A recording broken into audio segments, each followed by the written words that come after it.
some of the workshops were where people held them together, so that it was about them connecting around it and then coming up with thoughts and stories, things to different people.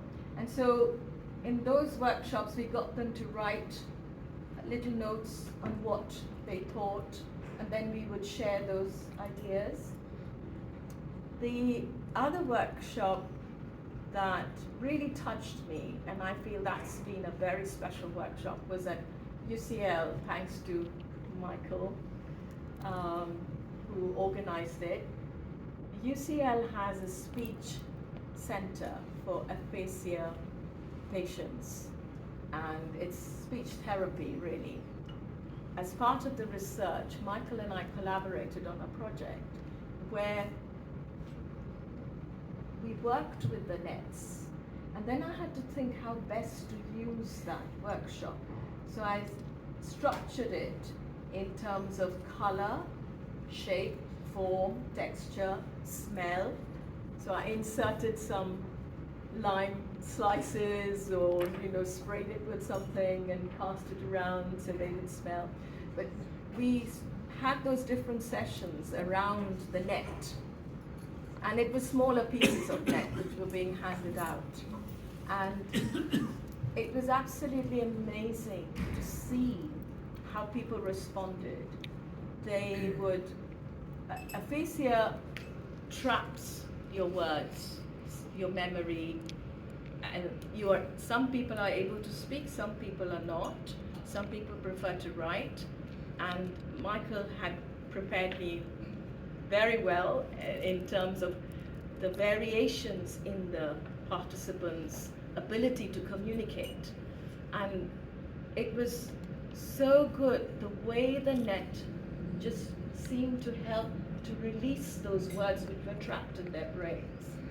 Because when we lose our speech and we are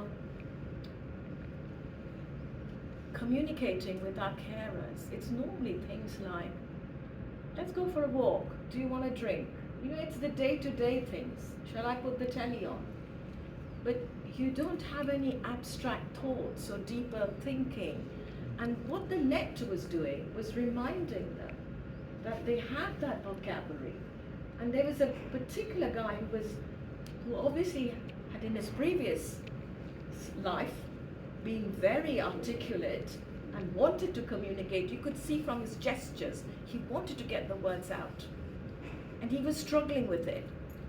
And I kind of teased him a bit. I said, because first he said, oh, it's supermarket nets. And I said, I know you're very pragmatic. And then he said, pragmatic, I love that word. I said, you're right. Because you see, as it happens, when you're being cared for, you're not using such words. So we had wonderful moments, and then there was, I could go on lots of stories, but there's one memorable moment was when he said, and this was Mark, he just touched me so much. He said, I love the beauty in the broken.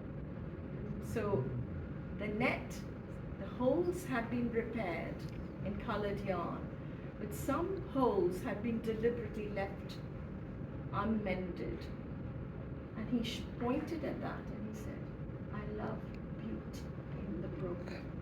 Because that was him. And I thought, oh my God, this is so powerful. This is the transformation power of art. That it releases thoughts that are trapped. And that's the kind of thing I'd love to do more of. Amazing. That's such an inspirational story, and thank you for sharing that.